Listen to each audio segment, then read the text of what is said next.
Hello and welcome to yet another virtual event with Tattercover Bookstore. I would like to welcome you all to our virtual event series. If you need closed captioning, there is a black bar at the bottom of your YouTube screen. If you click CC, that'll get you closed captioning if you want or need it. And if you don't know what Tattercover is, we are an independent bookstore in Denver, Colorado. We have been around for 51 years now, so thank you to readers like you from all over the world who are tuning in, and our authors tonight, again, from all over the world.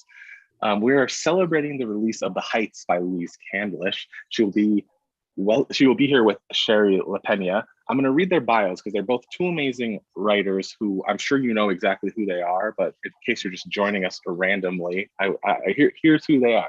Louise Candlish is the Sunday Times newspaper in London, best-selling author of 14 novels. Our House is a #1 bestseller and won the Crime and Thriller Book of the Year at the 2019 British Book Awards. It was also longlisted for the 2019 Bakeston Old Peculiar Crime Novel of the Year and was shortlisted for the Goldsboro Books Glass Bell Award. It is now in development for a major TV series with Red Planet Pictures, producers of Death in Paradise.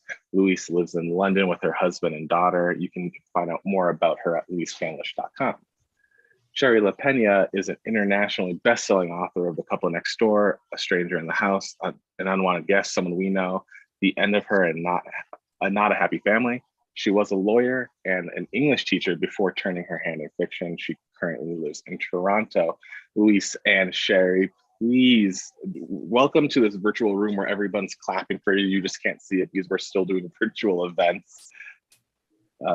How are both of you doing? I'm good, thank you. Really well, thank you. Thank you for having us. Yes, congratulations on the release of The Heights. It is the American and Canadian publication today. So thank you so much. Yes, yeah, it is. This is the American one. And I actually don't have a copy of the Canadian one, but it's going, I know it looks something like that. So they got completely different covers. Yeah. Completely different covers. Both are beautiful. Yeah. Both beautiful. I think we just lost Sherry. Oh no! But we will make this happen, and I'll let her back in the room as soon as she comes. So long as you have one of us at any given time. Yes, we'll be yes. Okay. So I guess I'll just start with. I'll focus on just you. Obviously, I won't ask any questions I had for Sherry. Here she comes, though. This is you've written numerous books. How was this book any different? Was like what made this book stand out for you, and why did you need to write it after all these books? Like, why was this one the right one? Well, that's an incredibly hard question, but yes, I've written 15 books, and each time I've tried to do something different. And so obviously, as you go on, you've tried lots of structures, lots of different ways of telling a story, 14 different ways. And so, so I did step back and just have a think about what I wanted to do this time. And this coincided with pandemic lockdowns. And so, this kind of alchemy of all of the different factors meant that I wanted to have a very tightly controlled narrative. And so this is my first book within a book. So that's the first thing you need to know about it. The narrator, the writer of the book within the book is called Ellen Saint. She's writing a sort of crime memoir. And we meet her in a writer's workshop.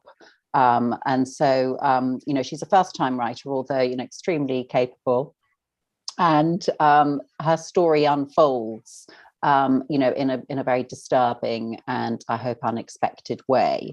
But because she's controlling the narrative, I needed to bring in another narrator later, which is her estranged husband, Vic. And they share a son called Lucas. And Lucas is at the heart of the story, which is basically a family tragedy, which leads to an act of revenge.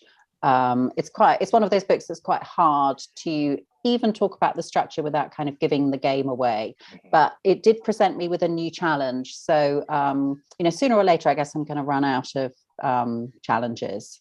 But this actually felt like quite a difficult one. Once I set about it, once I decided what to do and set about it, I realized don't know if Sherry feels the same, but it's like each time you're reinventing the wheel and it's almost like you've got no experience. That's how I feel anyway. And Sherry, before we were live, you were mentioning how normally your books come out in July, but not this year, but will be in 2023.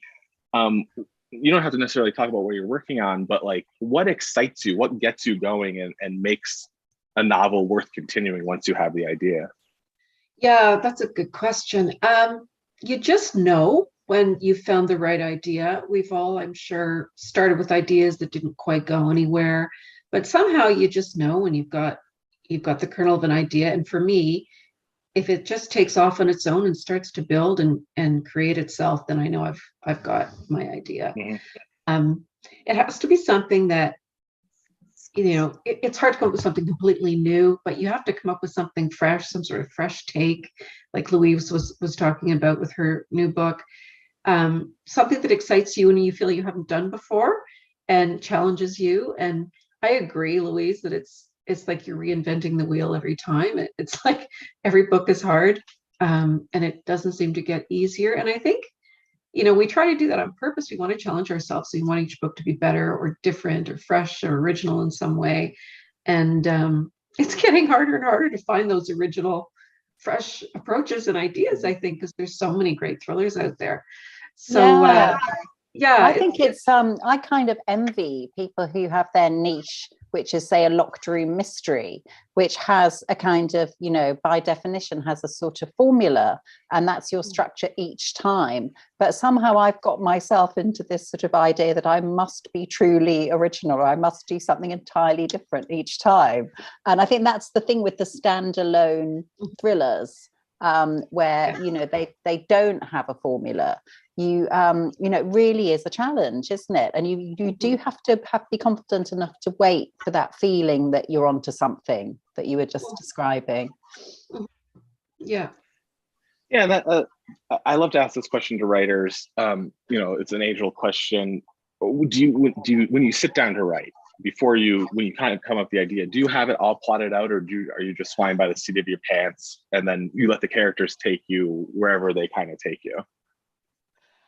Well, I'm absolutely fascinated to hear the answer from Sherry about Not a Happy Family, because I will be so envious if I hear that was done in a kind of flow of inspiration, because it's so incredibly precisely, it seems to me very, very precise.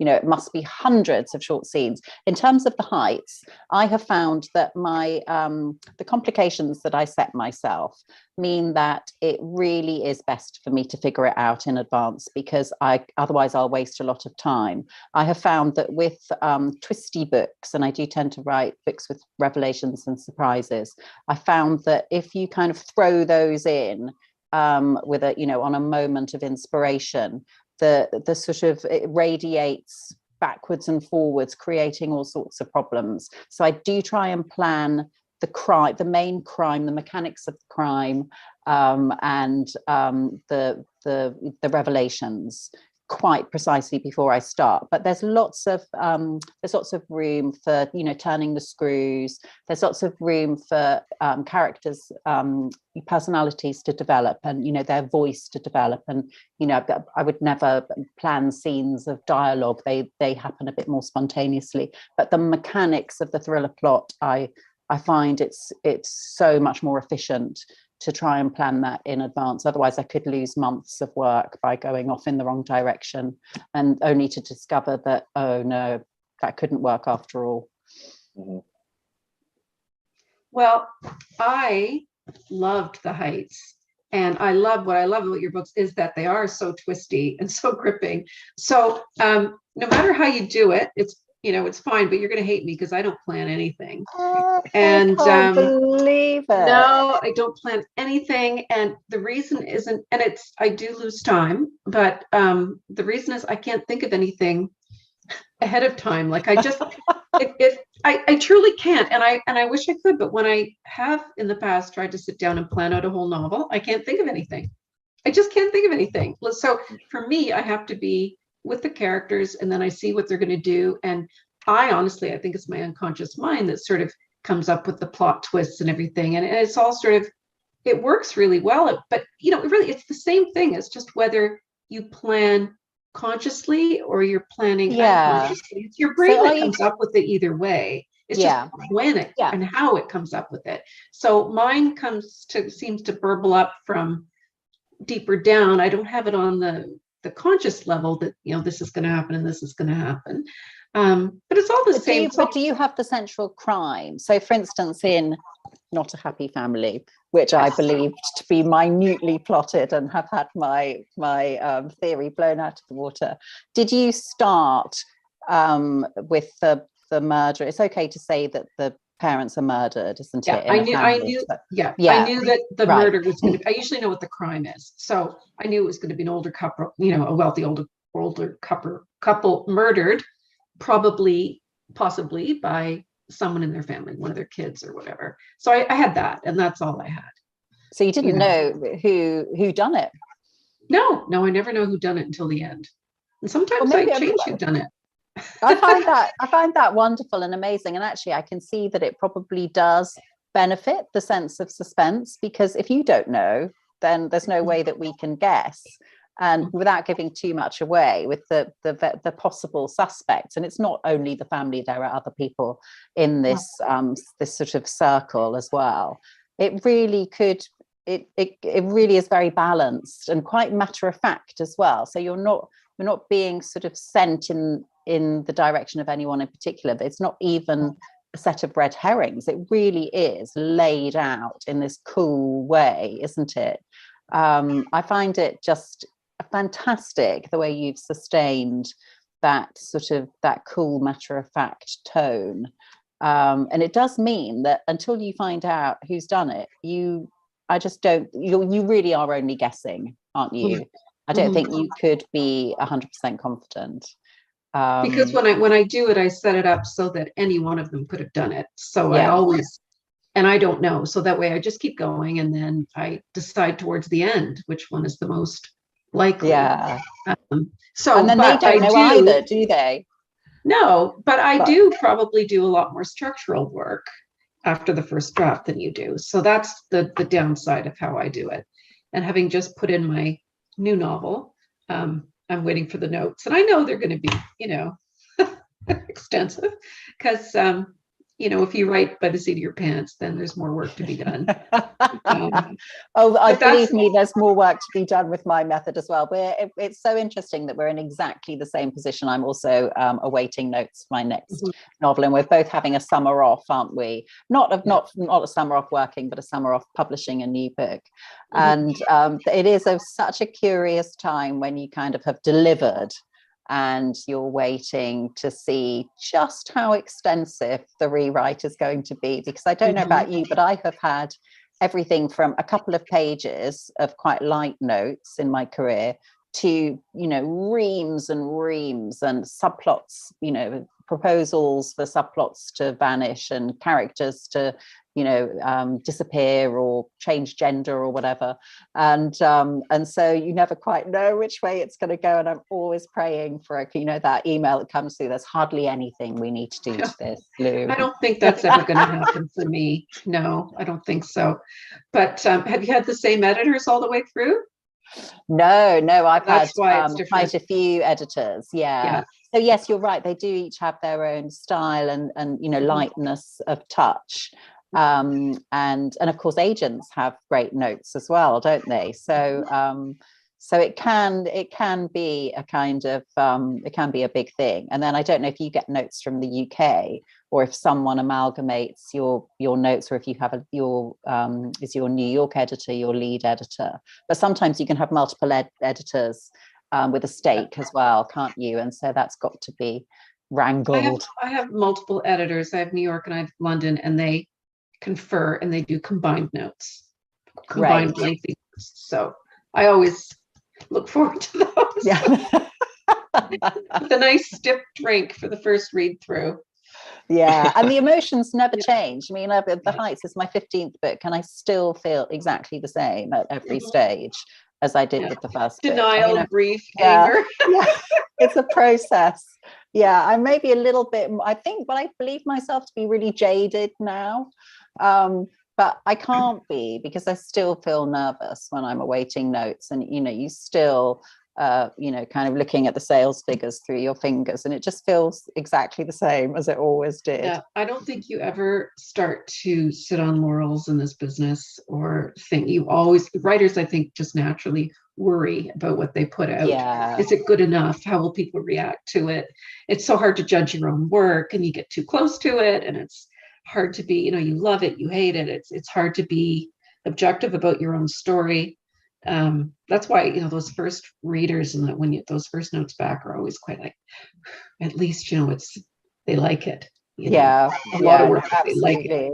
Yeah, and sometimes you might get a text, a kind of precursor text that gives you a clue as to the way it's going to go. So, oh, I loved it, I'm enjoying it so much, I'm really gripped, something like that. So you can rest easy a little bit.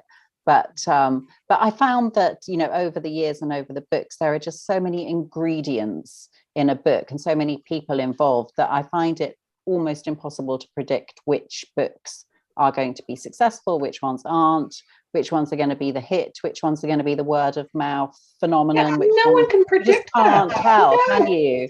No. You cannot tell. The publishers can't tell. Nobody can tell. It's a mystery. It's an absolute mystery. Which are the sleeper hits and which ones are the flubs? Yeah. Nobody knows. Yeah, the timing is such a big factor, and just the fact that I've had situations where a big champion within a publisher has left after buying a book of mine, and then that sort of perfectly naturally has an effect on the way the book is published. And all of these things, the kind of musical chairs of publishing that that understandably goes on as people move up the career ladder.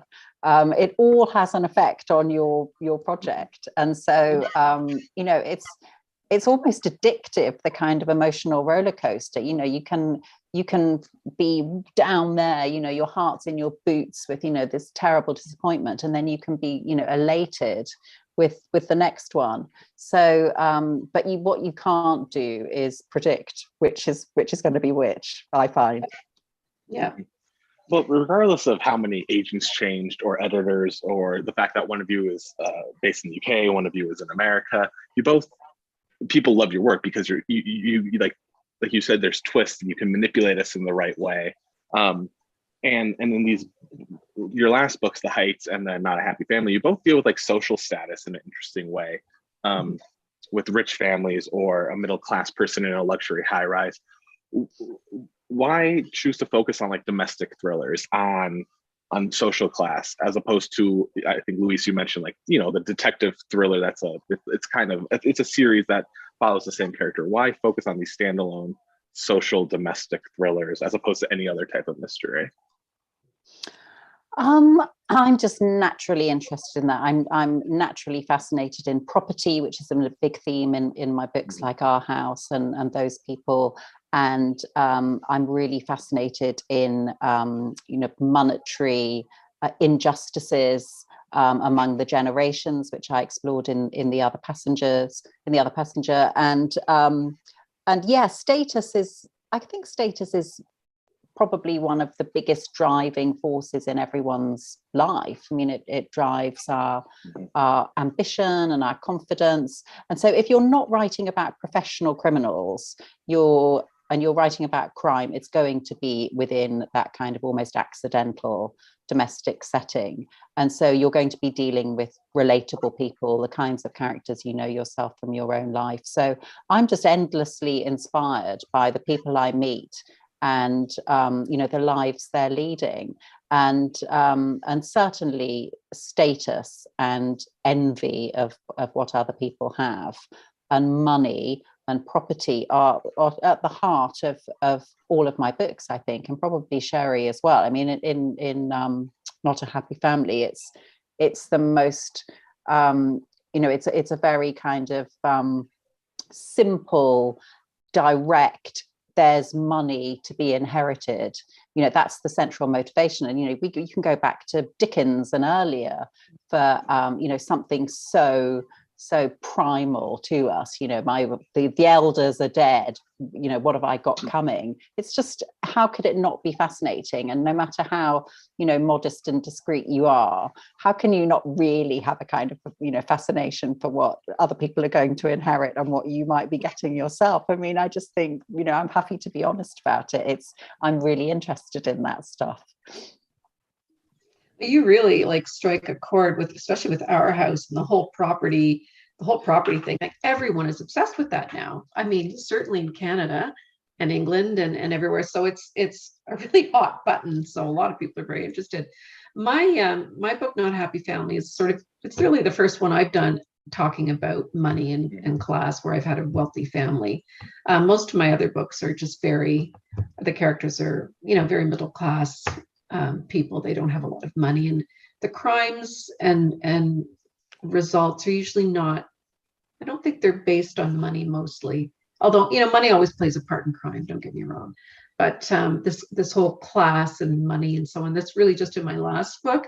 But to me, I like the domestic crime or the family kind of crime, because I like to look at those intimate relationships. I find the secrets within a family and among family members to be really, really fascinating. More fascinating than a random crime, like, as you say, someone from the criminal class who attacks someone. I just find the intimacy of those relationships is what grabs me. Mm-hmm. Yeah, absolutely. In the family relationships, and in your case with this book, the siblings, we'll never stop being fascinated by sibling rivalry, which I've tackled in other books, including those people. There's this pair of brothers where one is just that bit more successful than the other one, and they live on the same street, and his house is just that bit nicer, and he spent a bit more money on the renovation, and he runs his own business, and that on the surface they're equals and blood brothers, but actually there are subtle sort of status moves going on, and you get that so much with your family of three. It's Catherine, Dan, and Jenna, isn't it?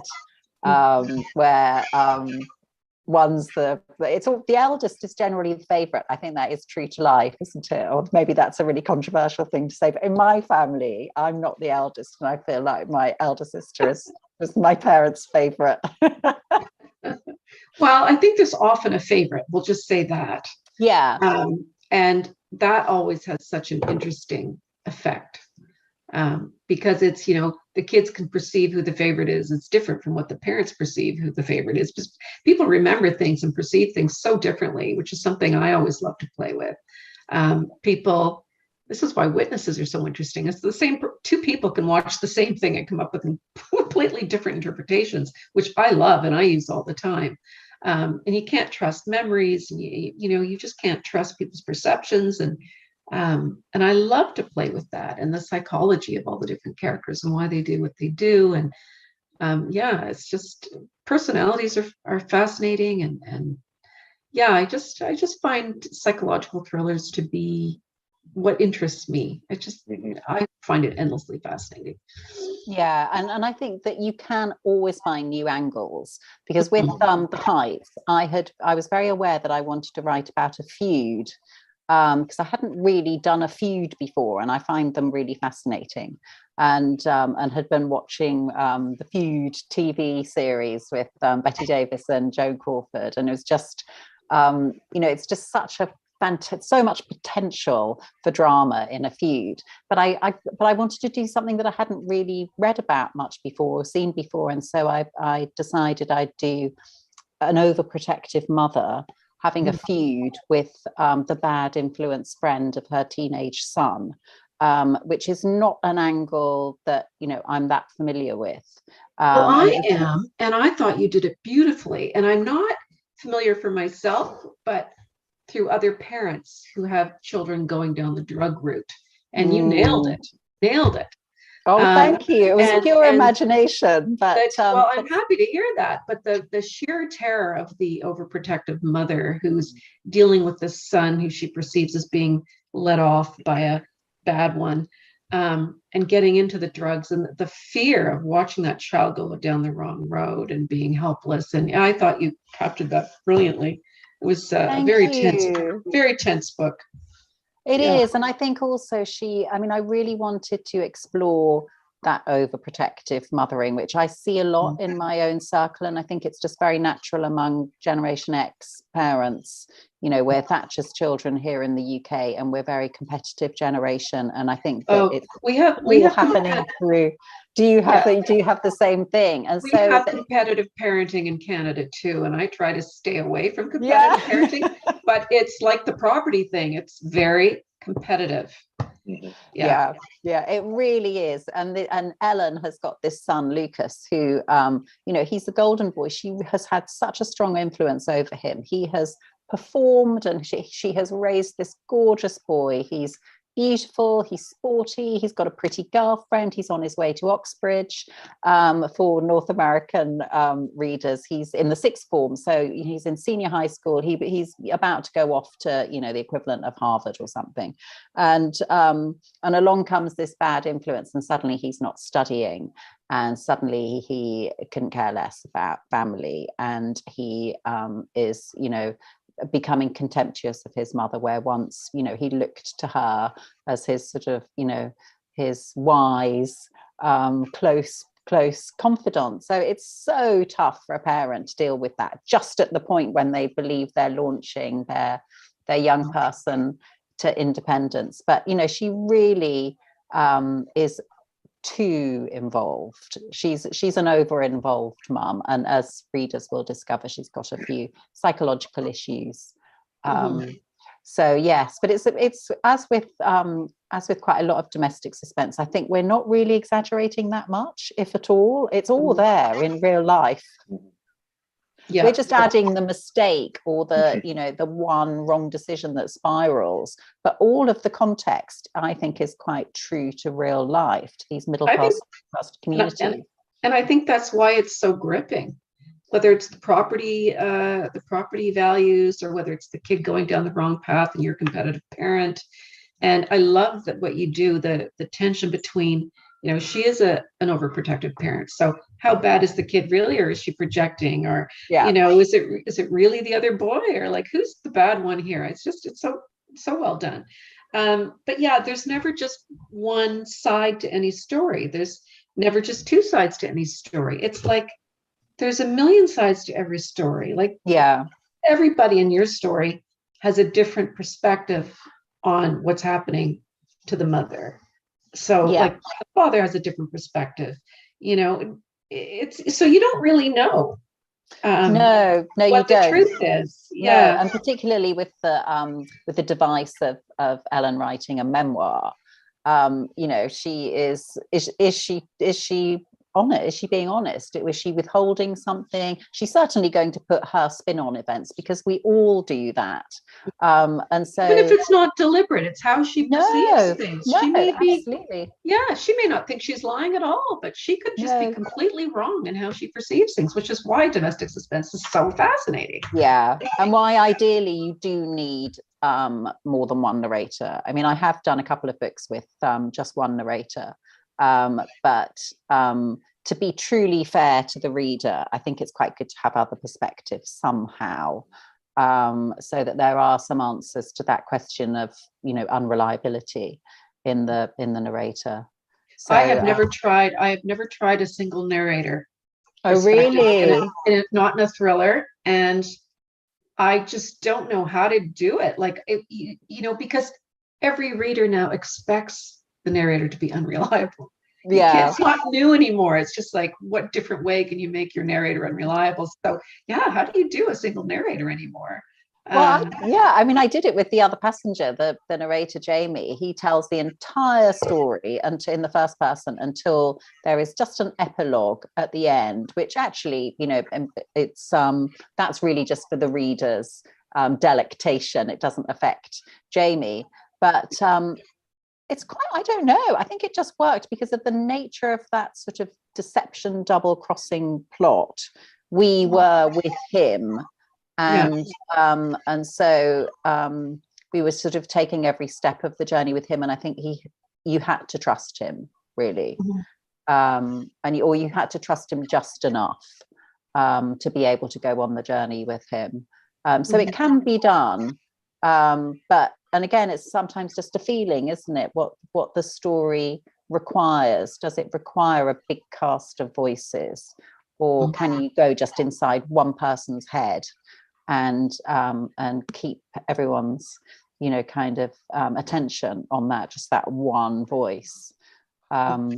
Yeah, I guess it's just something that feels natural at the beginning of a project. But with The Heights, I initially thought I was just going to do a book within a book, and then I was going to have there's some extracts from a journalist who's reviewing Ellen's memoir on publication. So there's this sort of meta element. And I was love going that to framing, do that. She's Yeah. quite sarcastic, isn't she? And when we did the audiobook, I read the part of the sarcastic journalist, which I enjoyed immensely. But I did, after a while, I realized that it wasn't enough.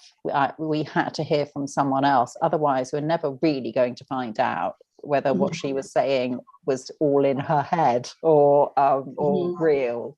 So yeah, we're still learning, is what I'm trying to say. Always learning on the job, even after 20 years or whatever.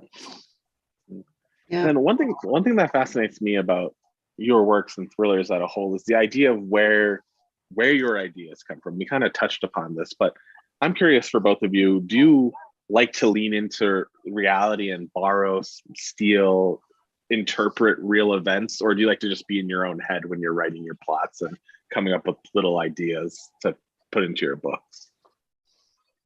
You go first, Sherry. I'd love to know if you were thinking of the Menendez brothers when you wrote this book.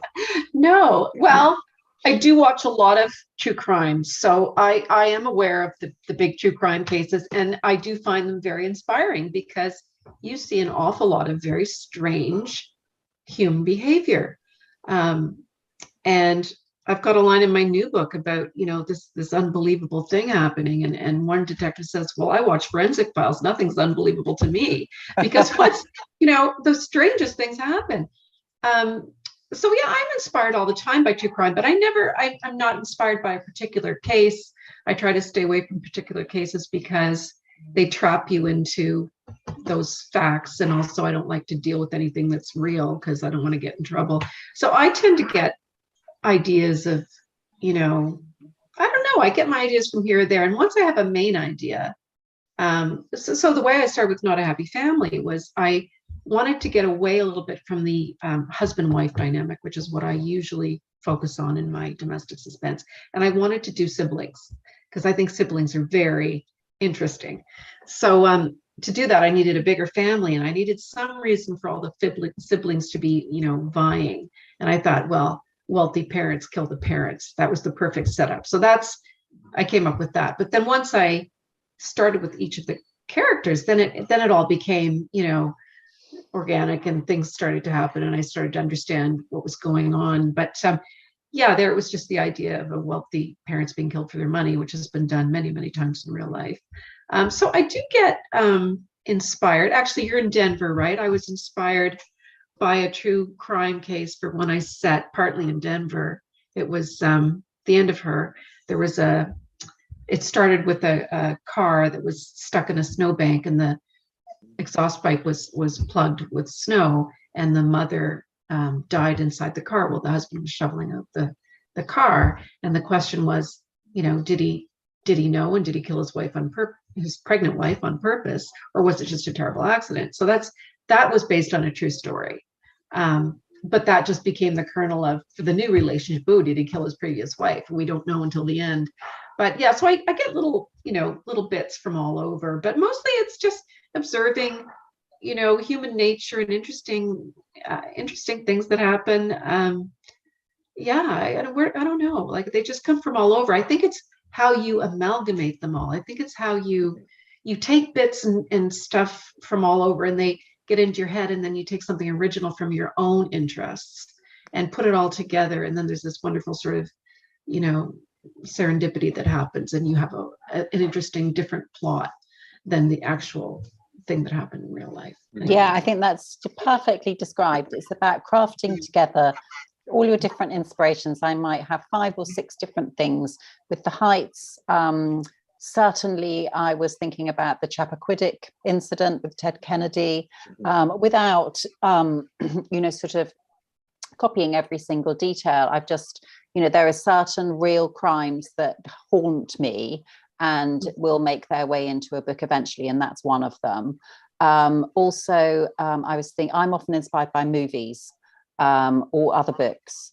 And so as I was writing, I started to think, this is reminding me a bit of that amazing indie movie In the Bedroom. And I didn't watch it again because I didn't want to sort of, be directly copying. But I had a quick look at the plot, so I wasn't literally copying the plot and passing it off as my own, and I was satisfied that there were enough differences. But that's a great movie from, I think it was 2001, 2000, with Sissy Spacek and Tom Wilkinson, in which a grown-up child dies, and they take a very mysterious but precise revenge on the perpetrator. And it's got a really cool mood, and it's a great movie. And so that definitely needs a shout out.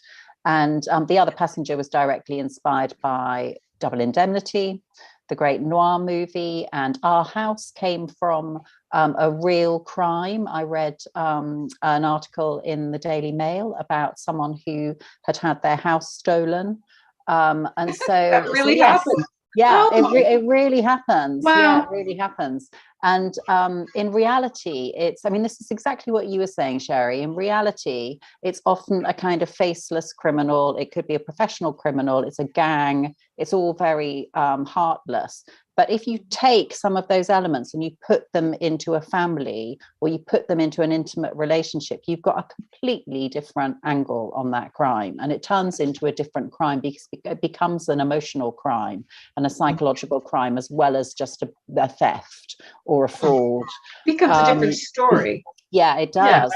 Yeah. So it sounds like we have quite a similar inspirations. I mean, it could be real crime, true crime, or I've been inspired by the book Lolita. Started me off on my book The Second Husband, which has a very unsavory relationship at its heart between a second husband and his new stepdaughter. Inspiration can come from. I'm very inspired by classic literature and old movies. I think if I had to really, nail it, that's what I would say. I find it hard sometimes. Go ahead. Adam. No, go ahead. No, go ahead. I was just going to say it's so hard you have to be so careful to not be too much like some other book, which is why I like to just go off on my own, and that way I feel that whatever comes up is going to be different or my own, because there's only so many different kinds of crimes, so you're very creative in how you do your crimes and the different kinds of crimes you do. But you have to be pretty creative now with your crimes, like having your house stolen the way your house was stolen, or but I hadn't thought of your idea of old movies being an inspiration. I don't watch them. They're brilliant because they're all those old noir movies are, so they're quite melodramatic, and we would obviously do them very differently. But it's just the basic psychologies of lust, envy, The Postman Always Rings Twice, or I love those movies. Are so good. And when you go back in time, it's all there, all the same themes we're writing about. So I find them endlessly inspiring. And also there is that fear that you're going to replicate or echo too closely a recent hit, a contemporary hit. And so I find that's a way of avoiding that, and I do actively try to avoid using the same settings or the same sort of contexts as big hits. So for instance, with The Other Passenger, my previous book, I had wanted for a long time to write a crime based among commuters, because I was so fascinated by those friendships that pop up on trains and tubes and Trains are planes. fabulous, but they're used so much. You can't do a train. Yeah, and of course we had Girl on the Train, and so I really wanted it to be on a train, but I thought I can't do a train book. So you do feel a little bit shackled by the success of your contemporaries, but in the end, it led me to the Thames clippers, the catamaran ferries that go up and down the Thames, and that was new and original, and no one had done that before. So had I not been so careful about copying, I wouldn't have landed on the bit that was fresh and distinctive about the book. So there is, it's a process. There's a lot of elements that have to be taken into account, I think, before we launch into our next book. Yeah, definitely. We have time for a few audience questions, and kind of building off what we were just talking about with inspiration. Kathy wants to know, what books have you enjoyed to read? Not necessarily what has inspired you, but what are you reading now that's like getting your blood pumping? For me, right now, I'm in the middle of Eric Larson's The Splendid and the Vile, which is nonfiction about Churchill standing up to Hitler at the beginning of the Second World War, because I think that's back where we are right now. So that's what I'm immersed in at the moment. Do you read a lot of nonfiction? What's that? Do you read a lot of nonfiction? I try to, because I find it very inspiring. There's a lot of interesting stuff you learn from nonfiction in the world, because especially during the pandemic, we weren't experiencing the real world. So it's nice to read nonfiction, and I get a lot of ideas from it, and I find it makes me think a lot about the world and about the people in it and where it's going and so on. So I do try to read nonfiction. It gives me a balance with all the fiction that I read. So I tend to read. I go back and forth. But I loved your book. I whipped through that so fast. And I just read Fiona Barton's new one, and I love that. She's got a new one. I just got the proof last week. Local Gone Missing, I think. It's not here, but loved that. I love her as well. Very good book. Yeah. And then out for that. Yeah. And then I started this very big World War II piece. So that's what I'm reading right now. There's so much good stuff, and we get proofs all the time, Adam. So you can't get through them all. I've just read, and it absolutely doesn't need a plug since it's just been announced as the new Reese pick. The Club by Ellery Lloyd is the March pick for Reese Witherspoon. Hello Sunshine Club. And I read it a couple of months ago, and it's about talking of status and money and ridiculous people who have got far too much money. This is set in a private members club, not unlike a sort of Soho House affair, and they've opened a new branch on an island just off the coast of in England, and murder and chaos ensues on the opening weekend, and it was just a total sort of roller coaster ride of craziness, and really beautifully constructed. So I recommend that. And I also just read the new Lucy Foley, which I think is out this week, possibly. The Paris Apartment. She's a locked room type writer who is able to bring really fresh energy and imagination to each of her settings, and so she's an auto-buy for me. So yeah, that's what I've been reading recently, but I'm not sure I can go into military history. I'm always listening to an audiobook. I find that that's a great way to consume books, and I've just come out of probably about 30 Sherlock Holmes stories I've been listening to. I always go back to the classics in times of I do too. Yes, I like classics as well. I like classics like Agatha Christie classics. I find them comforting, and I also like my Anthony Trollops and things like that. Yes. So yeah. Oh, you would love Anthony Trollope. It's all about property and money. Yeah, absolutely. It's fantastic stuff. Yeah, love him. I've got all his books. Yeah, fantastic. So yeah. We're direct descendants of him, aren't we, with our domestic thrillers? Because that's kind of what he was doing. But yeah, all of those same themes. How much have you got? How much has your neighbour got? And how you. What are you willing to do for it? Yeah, absolutely. Yeah. How far will you go, as the cliche strapline asks us? Yeah. And then another question from the audience. Anna wants to know, both of you had books options for the screen. Any updates, if you can share anything about when we may or may not be able to see your books on a screen? Well, Our House is on screen here in the UK next week on ITV. Yeah, so it's so very, very good timing, that question. And hopefully it will follow in the US and Canada soon after. I did ask the producers just today, because I hoped to be able to share a date, because lots of readers have asked. It's got Martin Compston from Line of Duty in it, and Tuppence Middleton from Downton, and Rupert Penry Jones. And I've seen it and it's fantastic, and I really want you to be able to see it, but I don't have a date yet. Will you be able to see it in Canada? Yeah, I think so. Yeah, okay. for sure. Yeah, I don't see why not. It's just a question of how and when. And so as soon as I know, I'll let everyone know. And then, yeah, sort of 3 or 4 of my other books are in development. So, you know, let's see what happens. But Our House will be the first actually on screen. So it'll be a big moment for me next week. I'll be cracking open the champagne. Oh, How about absolutely. you, Terry? I'll be thinking of it. I've had lots of options and lots of projects, and nothing that's actually been made yet. So I've still got a couple, you know, one going to pilot and another one supposedly a big deal. But, you know, I used to announce them all, and I don't bother anymore until they're actually rolling the cameras. I don't even mention it.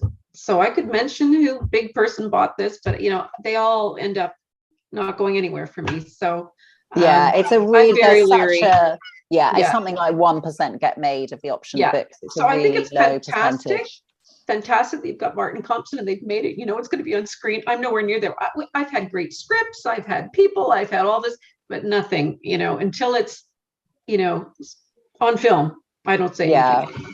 Yeah, no, I think that's very wise. And, you know, we think producing a book is complicated, but, you know, when you see the number of people involved in getting something greenlit, and then, as you say, getting the cameras rolling, honestly, having been through the process, I find it amazing that anything ever reaches the screen. It's so complicated. And then with COVID as well, sort of shutting down film sets and TV sets, you know, it's astonishing that we've got the thousands of choices that we have.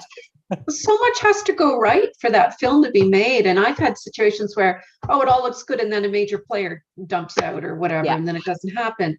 But then you think it's so hard to get something made, and yet there's thousands and thousands and thousands of things getting made. So I don't, it's bizarre. I don't understand it. No, I don't understand it at all. I think luck and timing and just the sheer determination of the champion is a big factor.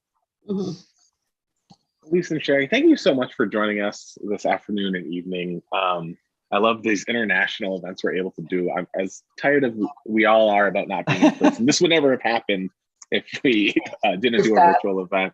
So thank you so much. Louise, congratulations on The Heights being released here in America and Canada. Thank you both for joining us today. It's my pleasure. Thank you. Yes, thank you both. It's been a lovely way to launch The Heights in North America. I love the book. I think it's going to do really well. It's a great book. Are you coming to Canada at all? I'd love to. Yeah, I guess again, as with the noir, was it Scandi noir? No, Iceland noir we were talking about before we started. I await an invitation, and then I will be there at the airport with my passport and my vaccine passport or whatever's required for Canada. I'd love to come, perhaps with the next one. That would be great. And then we can go for a real drink. Terrific. Well, thank you, everyone who joined. Thank you. Thank you, Adam. Thank you so much. All right. Bye, bye-bye. everyone. Bye. Bye.